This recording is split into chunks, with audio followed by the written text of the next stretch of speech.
oraah culimada islaamku ay ka tageen oo xikmad ah. xikmaddaasi waxay ahayd man araada muunisan fallaahu yakfiih.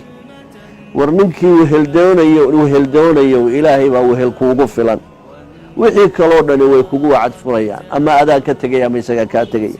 waman araada ghinan, ninkii hodantinimo doonayana falqanaacatu takfiih, inuu qanaaco helo oo iimaan uu yani xasilo uu helo, taasaa wax walba uu kaga gaabsan karaa.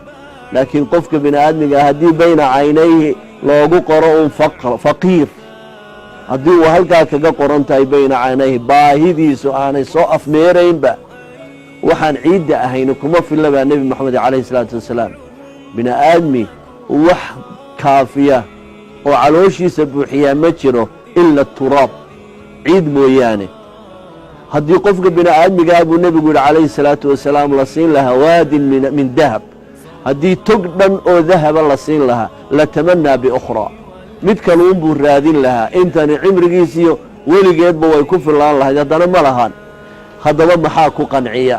waxaa ku qancinaya aliimaanu waalyaqiin, qanaacadaa lagu qancaa. waman araada xujatan faalqur'aanu yakfiih, ninkii daliil iyo xujo iyo burhaan doonaya kitaabkaa ilaahay un ha taalacdo. waman araada cidatan, ninkii waana doonaya faalmowtu yakfiih, waxaa ku filan mowdka ayaa waaniye ugu filan. waman lam yakfihi min haada shay-un faannaaru takfiih.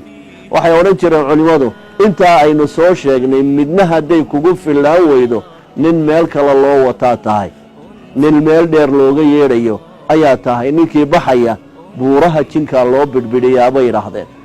haddii intaasu ay ku qancin weydo, wax ku qancinayaa lagu hayaa oo ah annaaru takfiih, cadaabka rabbi baad ku abaadi doontaa, kugu fillaan doona.